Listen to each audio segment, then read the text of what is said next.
என் குடும்பத்தை கெடுத்த பாவம் உன்னை சும்மாவே விடாது. அம்மா பூங்குடி திட்டாதம்மா. அம்மா வேணப்பா, போதும். இதுக்கு மேல நீ பேசாத. என்னால தாங்க முடியாது.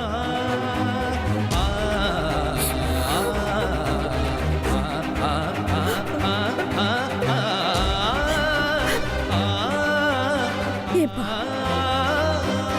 உன்னை நல்லதானே வளர்த்த. யாராவது ஒரு வார்த்தை உன்னை பத்தி தப்பா சொல்லிருப்பாங்களா?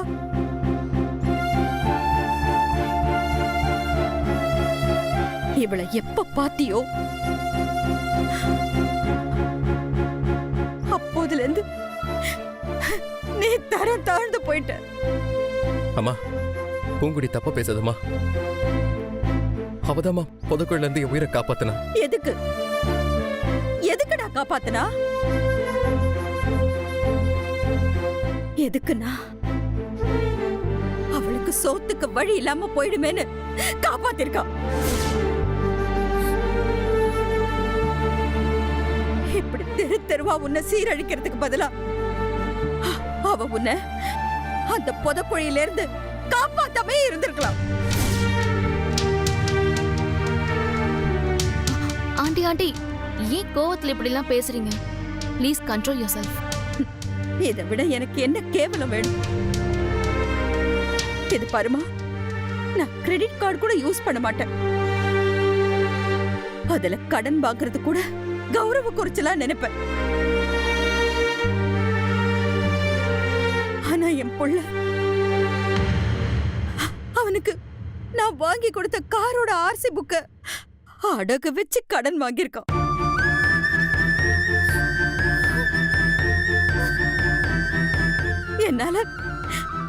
என்னால எப்படி தாங்க முடியும் தீபி?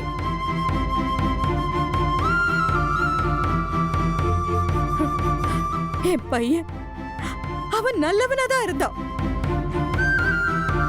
ஒரு பொய் சொல்ல மாட்டான். எங்க கிட்ட எல்லாம் அதிர்ந்து கூட பேச மாட்டான். என் வார்த்தை எப்போதுமே தட்ட மாட்டான். ஏன்பா, அப்படிதானே உன்னை நான் வளர்த்த.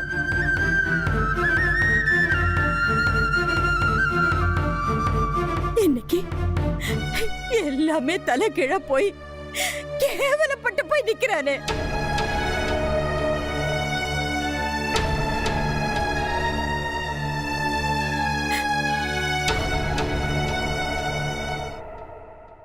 என்னடி பாக்குற? உன் கடன் இன்னும் அப்படியேதான் இருக்கு.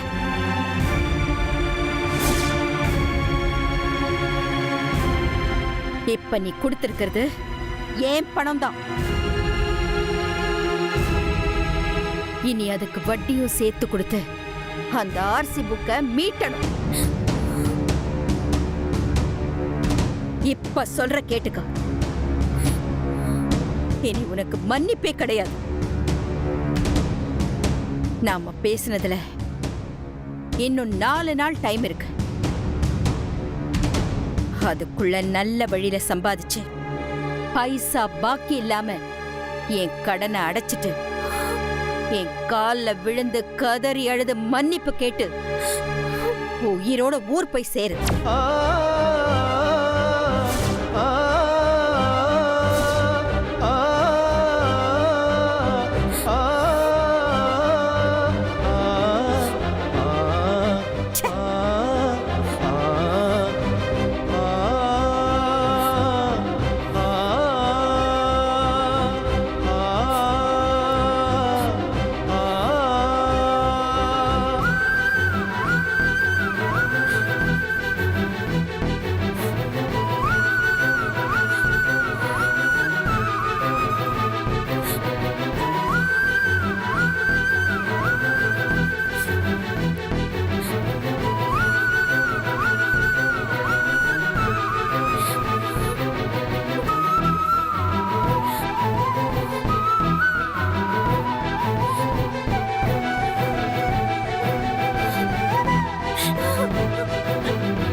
பூங்குடி பூங்குடி என்ன பண்ணிட்டு இருக்க?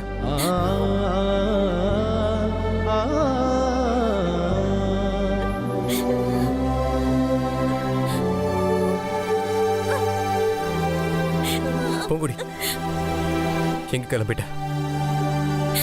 எங்க போறதுன்னு தெரியல சார். ஆனா நான் இங்க இருந்து போறேன். ஏன்? என்ன சார் ஒண்ணுமே நடக்காத மாதிரி கேக்குறீங்க? நடு ஹால்ல வச்சு உங்க அம்மா என்ன நாக்க புடுங்குற மாதிரி என்னென்ன கேள்வி எல்லாம் கேட்டாங்க. இதுக்கு மேல நான் எப்படி சார் இங்க இருக்க முடியும்? பூங்குடி சும்மாவே அம்மா உன் மேல எரிச்சலோட பேசுவாங்க. இதுல அந்த தீபிகா வேற இன்னும் ஏத்தி விட்டுட்டா. தீபிகாவெல்லாம் தப்ப சொல்லாதீங்க சார். அவ நடந்ததை தானே சொன்னா, பொய் ஒண்ணு சொல்லலையே. உங்க அம்மா பேசினதுல ஒரு வார்த்தை கூட தப்பு இல்ல சார். அவங்க கோமா பேசிதான் நான் பாத்திருக்கேன். அவங்க கண் கலங்கி நான் இன்னைக்குதான் சார் பாக்குறேன். அவங்க கண்ணீருக்கு காரணம் அவங்க உங்க மேல வச்சிருக்கிற பாசம். அவங்க பேசின ஒவ்வொரு வார்த்தையும் சத்தியம் சார். நீங்க கார்புக்கு அடமானம் வச்சு பணம் வாங்கினதை என்னாலேயே தாங்க முடியலையே. அவங்க எப்படி சார் தாங்குவாங்க? பூங்குடி அது நான் செஞ்ச தப்பு. அதுக்கு ஏன் நீ வருத்தப்படுற? இப்படி ஒரு முடிவை எதுக்காக எடுக்கிற? நீங்க இப்படி ஒரு தப்பு செய்யறதுக்கு நான் தானே சார் காரணம். எனக்காக தானே சார் நீங்க இப்படி ஒரு தப்பு செஞ்சீங்க. இல்ல பூங்குடி, நீ பட்ட கடனை நான் பட்ட கடன் நினைச்சுதான் இது பண்ண. இது உன்கிட்ட சொன்னாலும் நீ ஒத்துக்க போறதில்ல. அதனாலதான் உன்கிட்ட கூட சொல்லாம இப்படி பண்ணிட்டேன். வாங்கின பணத்தை திருப்பி கொடுக்காம போயிருந்தா கூட கேவலம் இல்ல சார். உங்களுக்கு திருட்டுத்தனத்தை சொல்லி கொடுத்து அந்த பணத்தை வாங்கி கொடுத்தேன்னு சொல்லிட்டாங்களே, அதுதான் சார் கேவலமா இருக்கு. பூங்குடி இந்த மாதிரிலாம் நீ சொல்லவே இல்லையே. நானே தானே இதை செஞ்சேன். அதை என்னாலயே நிரூபிக்க முடியல, உங்களாலயும் நிரூபிக்க முடியலையே சார். நீங்க கூட எதுவுமே பேச முடியாம சும்மா தானே சார் நின்னீங்க. என் மகனுக்கு போய் பித்தலாட்டெல்லாம் எதுவுமே தெரியாது, இவதான் சொல்லி கொடுத்து இப்படி ஆக்கிட்டான்னு சொன்னாங்களே, அதுதான் சார் உங்க அம்மா உங்க மேல வச்சிருக்கிற நம்பிக்கை. இப்படி செய்யுங்கன்னு நான் சொல்லல, ஆனா என் மேல நீங்க வச்சிருக்கிற பெரிய தாளுதான் உங்களை இப்படி செய்ய வச்சது. அப்ப இதுக்கெல்லாம் நான் தானே சார் காரணம். பூங்குடி நீ ஏன் நடந்ததை பத்தி பேசுற? இனி நடக்க போறத பத்தி பாப்போம். இன்னும் என்ன சார் நடக்கணும்? நல்லது பண்றதா நினைச்சுக்கிட்டு நீங்க கேவலப்படுத்தினது உங்க குடும்பத்தை மட்டும் இல்ல சார், என்னையும் தானே, எங்க அம்மாவையும் தானே கேவலப்படுத்தினாங்க. ஏன் பூங்குடி இப்படி எல்லாம் பேசுற? உங்களை குத்த சொல்றதுக்காக நான் இப்படி பேசல சார். கொஞ்சம் ஏன் நிலைமையில இருந்து யோசிச்சு பாருங்க. நீங்க சுயமா சம்பாதிச்சுட்டு வந்து எனக்காக கடன் கட்டியிருந்தா கூட நான் ஏத்திருக்க மாட்டேன். அன்னைக்கு உங்க அண்ணன் கிட்ட இருந்து வாங்கிட்டு வந்து பணம் கட்டினீங்க, அதுக்காக தானே சார் நான் இவ்ளோ கேவலப்பட்டேன். இப்போ இப்படி எல்லாம் நடந்திருக்கு. இந்த பழையில இருந்து நான் எப்படி சார் மீண்டு வருவேன்? இல்ல பூங்குடி, அது நான் எப்படியாவது உன்னை இந்த பிரச்சனையில இருந்து காப்பாத்தணும்னு தான். எப்படியாவது காப்பாத்துறோங்கிறது முக்கியம் இல்ல சார், எப்படி காப்பாத்துறோங்கிறது தான் முக்கியம். நீங்க பண்ண காரியத்துக்கு நான் என் கிட்னியை விற்கணும்னு முடிவெடுத்தது எவ்வளவோ பரவாயில்ல சார். நீ எமோஷனல் ஆகுறது கரெக்ட் தான், பட் நீ கேவலப்படணும்னு நான் நினைப்பேனா? சார், நான் சோத்துக்கு இல்லாம இருந்திருக்கேன், காலுக்கு செருப்பு இல்லாம இருந்திருக்கேன், ஸ்கூலுக்கு ஃபீஸ் கட்ட முடியாம இருந்திருக்கேன், அவ்வளோ ஏன் தலைக்கு என்ன கூட இல்லாம இருந்திருக்கேன். ஆனா அந்த வறுமையை நான் கேவலமா நினைச்சதே இல்ல. ஆனா இப்போ என் நேர்மையை சந்தேகப்பட்டு பேசிட்டாங்க. எங்களை மாதிரி ஏழைங்களுக்கு இருக்கிற ஒரே சொத்த நேர்மை தான் சார். அதை நிரூபிக்க முடியாத இடத்துல என்னால எப்படி சார் இருக்க முடியும்? நாளைக்கு என்ன பார்த்துட்டு பணத்தை எடுத்து உள்ள வைப்பாங்க. அவங்க பீரோவை போட்டு மறந்துட்டாலும் நான் தான் கள்ளசாவி போட்டு திறந்துட்டேன்னு நினைப்பாங்க. அதையும் நான் அனுபவிக்கணுமா? சொல்லுங்க சார். நீ இந்த வீட்டை விட்டு போயிட்டா எல்லாம் சரியா போயிடுன்னு நினைக்கிறியா பூங்குடி? 2 லட்சம் ரூபாய் பணத்தை நீ கொடுத்தே ஆகணும்னு அம்மா தீர்த்து சொல்லிட்டாங்க. இன்னும் 4 நாள்ல அதை திருப்பி கொடுத்தா மட்டும்தான் உன் மேல இருக்கிற கெட்ட பேர் மாறும். அது எப்படி சார் முடியும்? இப்ப கூட முடியும்னு எனக்கு நம்பிக்கை இருக்கு பூங்குடி. அதை கொடுக்காம நீ இங்க இருந்து போயிட்டா பணத்தை கொடுக்காம ஓடி போயிட்டேன்னு எங்க அம்மா சொல்லுவாங்க. நீ எங்க இருந்தாலும் உன்னை தேடி வந்து எங்க அம்மா கேவலப்படுத்துவாங்க. அப்ப என்னதான் சார் பண்ணணும்ன்றீங்க? முதல்ல எங்க அம்மாவோட கடனை அடைக்கிறதுக்கு உண்டான வழியை பார்ப்போம். அடுத்து எதை விற்கிறதுன்னு யோசிக்கணுமா சார்? பூங்குடி ப்ளீஸ், நான் செஞ்ச தப்பு சொல்லி காட்டாத. மனசு இருந்தா மார்க்கம் உண்டுன்னு நம்பிக்கை இருக்கு. நாம நல்ல வழியில தான் கண்டிப்பா கடன் அடைப்போம். இங்க பாரு பூங்குடி, நீயும் நானும் வாழ்க்கையில ஜெயிச்சு சந்தோஷமா சேர்ந்து இருக்கணும். நீ தோத்து போன அவமானத்தோட இங்கிருந்து போறதுல எனக்கு இஷ்டம் இல்ல. அப்படியே நீ இந்த வீட்டை விட்டு போகணும்னு தீர்மானமா இருந்தா நானும் இந்த வீட்டுல இருக்க மாட்டேன். யார் கண்ணிலையும் படாம நான் எங்கேயாவது போயிடுவேன். நீயும் நானும் சந்திக்கிறது இதுதான் கடைசியா இருக்கும். நான் சொல்றதுல உனக்கு நம்பிக்கை இருந்தா அந்த பேக் கொண்டு போய் வை, இல்லைன்னா இப்பவே கிளம்பு.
கடன் இன்னும் அப்படியே தான் இருக்கு.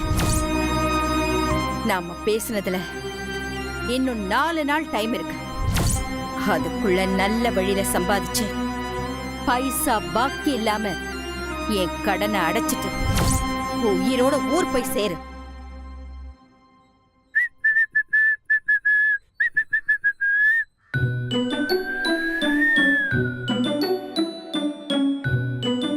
அட ஹீரோ எங்க இருக்கிறாரா?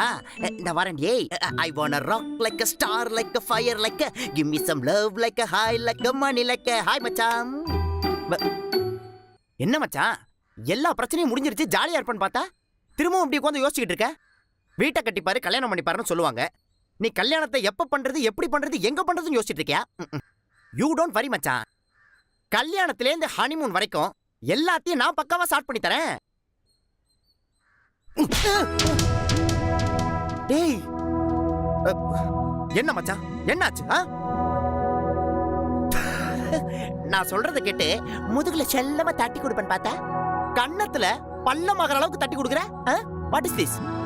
இங்க பாரு, தாடையெல்லாம் கவர்மெண்ட் பஸ் மாதிரி கலகலத்து போச்சு. என்னெல்லாம் நடக்க கூடாதோ அது எல்லாமே நடந்துருச்சு. நானே செம்ம கடுப்புல இருக்கேன். வேணாம். கூல் மச்சான். கூட்ட செய்யும் போதே சாவியும் சேர்த்து தான் செய்வாங்க. எல்லா பிரச்சனைக்கும் நம்ம வாழ்க்கையில கண்டிப்பா ஒரு தீர்வு இருக்கும். So be cool. நான் சொன்ன மாதிரி இந்த ஆர்சி புக்கை அடகு வச்சு பணத்தை வாங்கி பூங்குடிக்கிட்ட கொடுத்துடல. அதனால தானே எல்லா பிரச்சனையும். இது அதனால தான் எல்லா பிரச்சனையுமா? டேய், என்னடா சொல்ற? ஆமாண்டா, அந்த அடகுக்காரன் தீபிகாவுக்கு தெரிஞ்சவனா?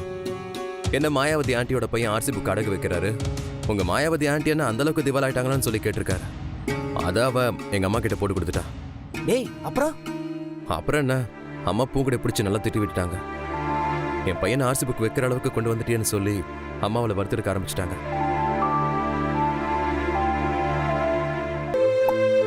கரெக்ட் தான்.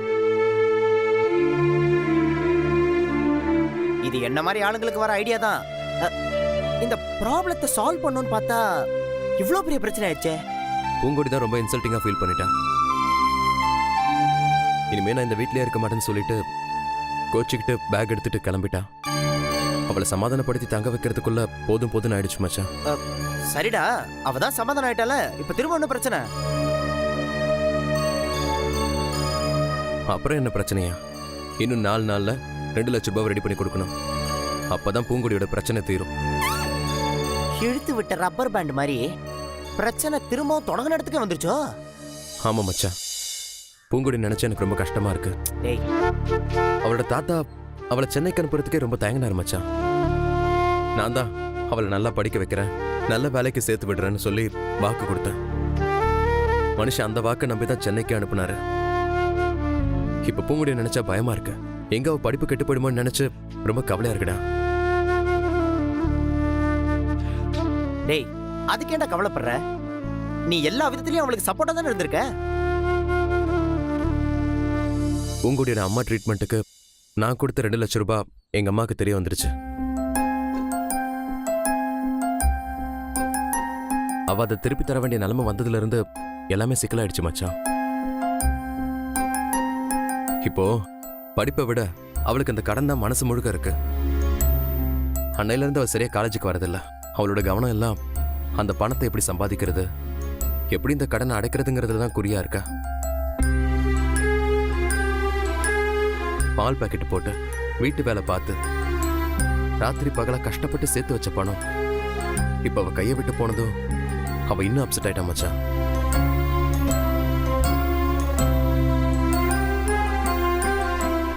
காலேஜில் எல்லாத்துலயும் ஃபர்ஸ்ட்ல இருந்தவ இப்போ பாஸ் மார்க் வாங்க கூட திண்டாட ஆரம்பிச்சிட்டா மச்சான். இப்போ என்னோட பயம் எல்லாம் எங்க அவ படிப்புல மொத்தமா கோட்டை விட்டுருவாள்னு தான் மச்சான். டேய், உன் பயமும் நியாயமானதுதான். ஆனா அப்படி ஏதாவது ஆயிட்டா என்னடா பண்றது? இல்ல மச்சான், அப்படி எதுவும் நடக்க விடக்கூடாது. நான் வாக்கு கொடுத்த தாத்தாவனா இப்ப இல்லாம இருக்கலாம். ஆனா நான் அவருக்கு கொடுத்த வாக்கு இன்னும் அப்படியே தான் இருக்கு. அதை எப்பாடுபட்டாவது நிறைவேற்றணும்னு தான் நான் பாக்குறேன். பூங்குடி என் அம்மா கிட்ட போட்ட சவாலை நிறைவேற்றணும்னு பாக்குறேன். இன்னும் அவளுக்கு கொடுத்த டைம் முடியறதுக்கு வெறும் 4 நாள் தான் இருக்கு. அதான் மச்சான் ரொம்ப டென்ஷனா இருக்கு.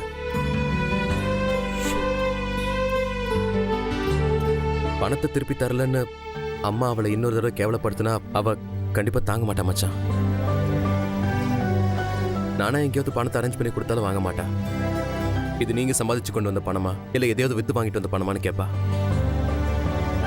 டேய், ஒன்னும் கவலைப்படாத மச்சான். நீங்க 2 பேரும் ஒருத்தர் மேல ஒருத்தர் எவ்வளவு அக்கறையா இருக்கீங்க. உங்க மனசுக்கு நல்லது தாண்டா நடக்கும். நல்லது நடக்கணும் மச்சான். ஒரே காலேஜில் தான் இருக்கோம், அதுவும் ஒரே வீட்டில் இருக்கோம். இருந்தாலும் மனசுக்குள்ள எங்க பணத்தால பிரிஞ்சிருவோமான்னு பயமா இருக்கு மச்சான். டேய், என்ன மச்சான் இப்படிலாம் பேசுற? பயங்கர போல்டா இருக்கிற நீயே இப்படி பேசுன எப்படி? டேய், எனக்கு தெரியாதா நீ எவ்வளவு தூரம் பூங்குடியை லவ் பண்றேன்னு? அவ கஷ்டப்பட்டு வேலை பார்க்கறது உன்னால பார்க்க முடியாம தானே நீ சர்வர் வேலைக்கு போய் எச்சி தட்டலாம் எடுத்த. பார், உண்மையான காதல் என்னைக்குமே சாகாது மச்சான்.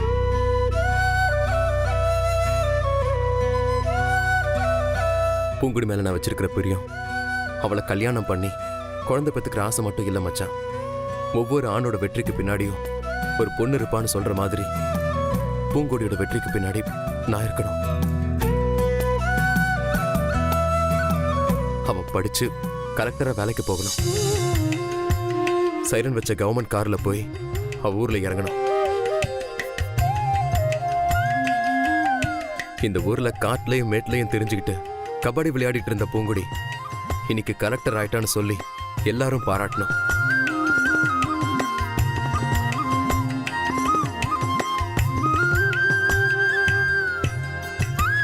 அவளை பார்த்து இன்னும் 100 பொண்ணுங்க அந்த மாதிரி படிக்க வரணும். அதுக்கு நானும் காரணமா இருக்கணும். இதுதான் மச்சான் நான் அவன் மேல வச்சிருக்கிற காதலுக்கு செய்யற மரியாதை.